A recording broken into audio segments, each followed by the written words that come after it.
Hey guys. Hey guys. So we have put this off way too long. This is going to be all about our birth story of Adeline. For those of you that don't know, she finally decided to come on October 12th, 2014 at 41 weeks gestation. So she was considered a week late. Are you comfortable? I have to do this. Accept it. Okay. So it all started on October 9th. I had a doctor's appointment that afternoon, and during my appointments I was only getting actual like cervical checks every other appointment.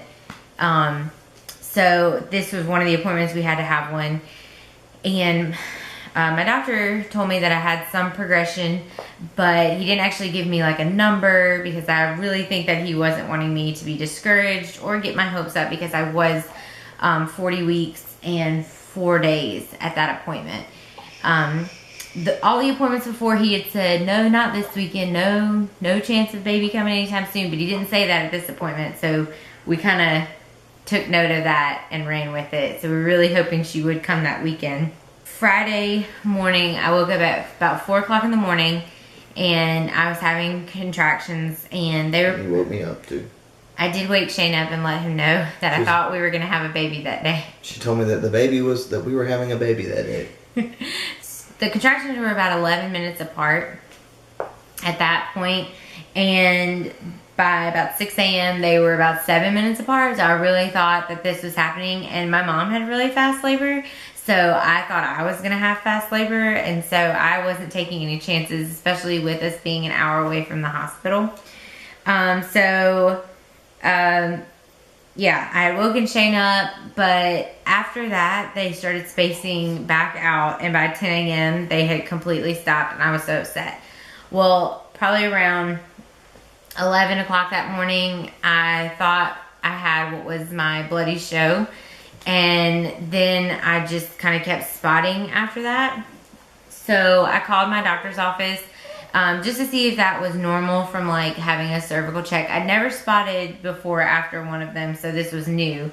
So when I called and told them I'd had contractions and then I had this spotting, they wanted me to go into the hospital for monitoring. And as much as I tried to argue against it, they were pretty adamant about it. So we just took our time, and they called wondering where we were. They called when we were on our way and asked where we were, and we were probably only like a minute from the exit. So my doctor had left at that point. He was at the hospital that day, but he had left at that point. So we got there at about 2, and they hooked me up to the monitors, and I had another cervical check then, and they said I was only 1.5 centimeters. And so I guess I didn't have as much progression as, maybe that's why my doctor didn't tell me anything, but he did say that she was a little bit lower, but still not really in the right position.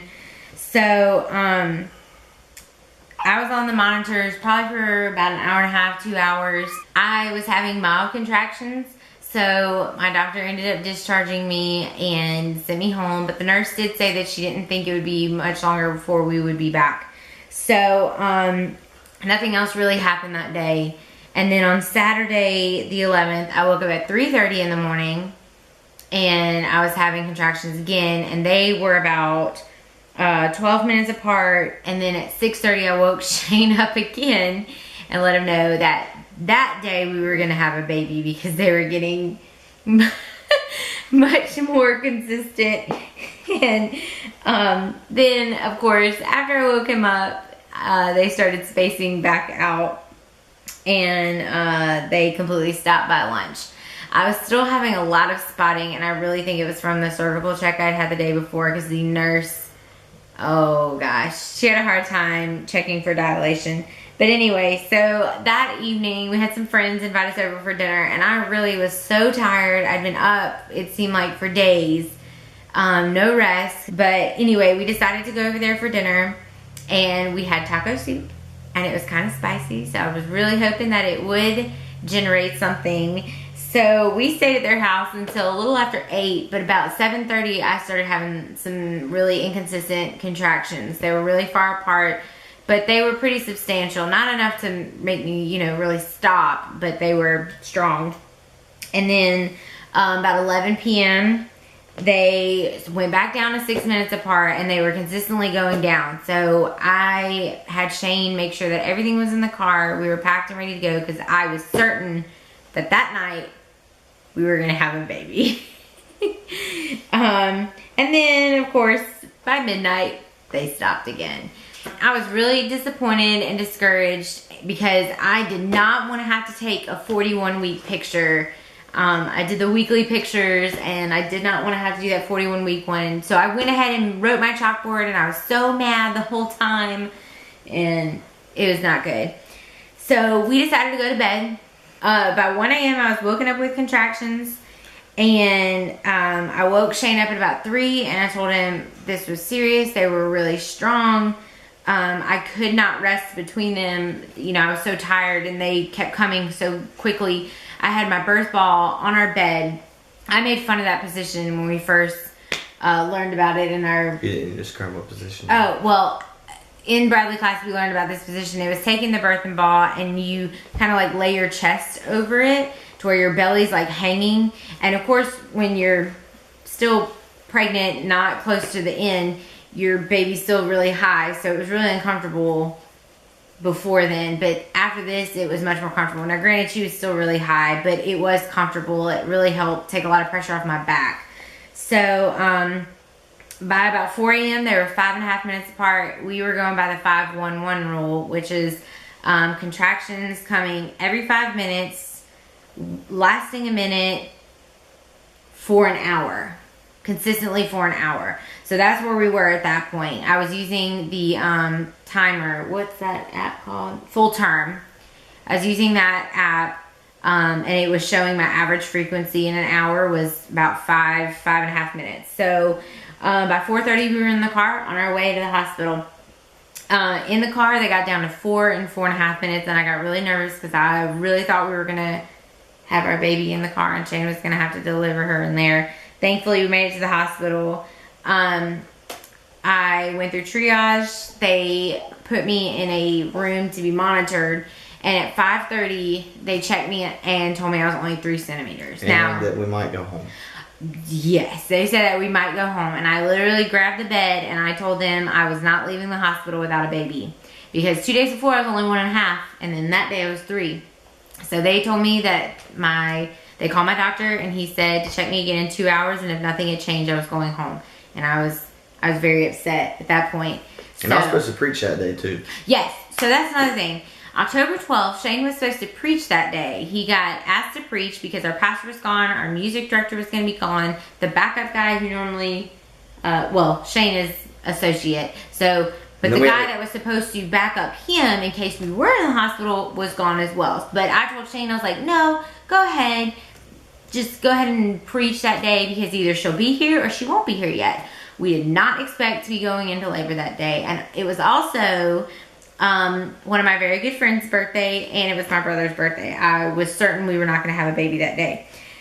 But anyway, so they came back in and checked me at 7:30, and I was 5 to 6 centimeters. And so they said we were definitely being admitted. We were going to have a baby that day. So we knew at that moment we were definitely having a baby. So I got admitted, and we got moved into an actual labor and delivery room. And then at about 9:30 they checked me again, and I was 6 to 7 centimeters. So we were really excited. We thought things were going to go quickly and happen really fast.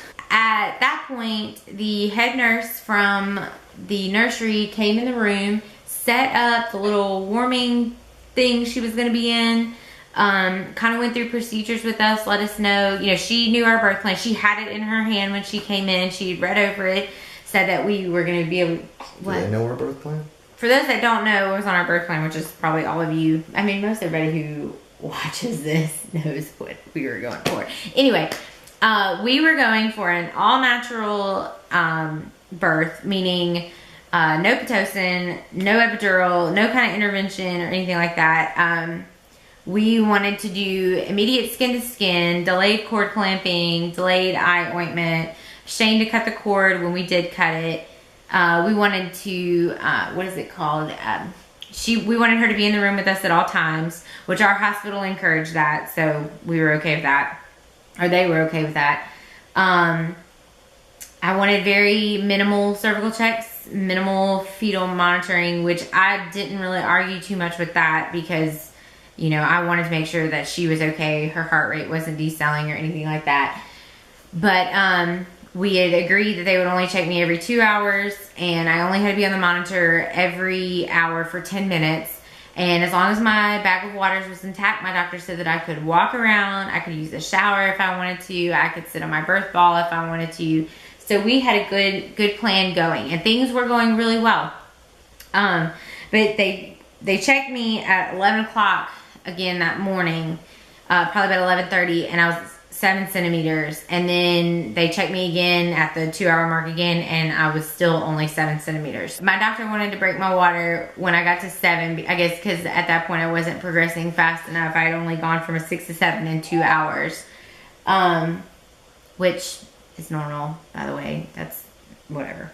Anyway, so Shane had kind of convinced him, along with the nurses, to let us go as long as possible because I knew my contractions would get a lot worse once they broke my water. And I really didn't want them to break my water at all. I really wanted it to happen on its own. That was another part of our birth plan. I wanted my bag of waters to rupture naturally. So he held off until 4:30. So at that point, I was still only 7 centimeters. He came in and broke my water and then suggested that we add Pitocin. And because she was her contractions, she'd have one really strong one really weak one. One really strong one, one no, really weak I had a good bit of strong ones, but I had some mild ones in between. And he called it dysfunctional labor. And he wanted to make it regular. So he wanted Pitocin. We said no after about 40 minutes of them constantly. Was it that long? Yes, it was about that long. Maybe about 30 minutes. I thought it was like 10. I felt like it was a very rushed decision. We were finally like, okay. Because they come in there and they would talk about it. And so we said, okay. So, because we thought, well, because they pretty much said that they had seen, you know, the nurses came in. I had great nurses. They were all for me, going natural and everything. They came in and said that they had seen women kind of do the same thing I did, got that little bit of Pitocin, got the contractions regular, and they had a baby within 2 hours. So that's what I heard. And I was ready to have a baby because since Friday morning, I had been laboring, like I felt like that anyway. So they started me on the lowest dose of Pitocin possible, which was 2 milliliters. Well, they put you down for 1, but 1 right above the lowest dose. 1's the lowest dose, 2 is what they put you on. Okay, 2 is what I thought it went 2, 4, 6. They like to go 2, 4, 6, but they can lower it and do the single numbers too. Okay, so 2 milliliters of Pitocin is what I had, and I will tell you, they said that it wouldn't make much of a difference.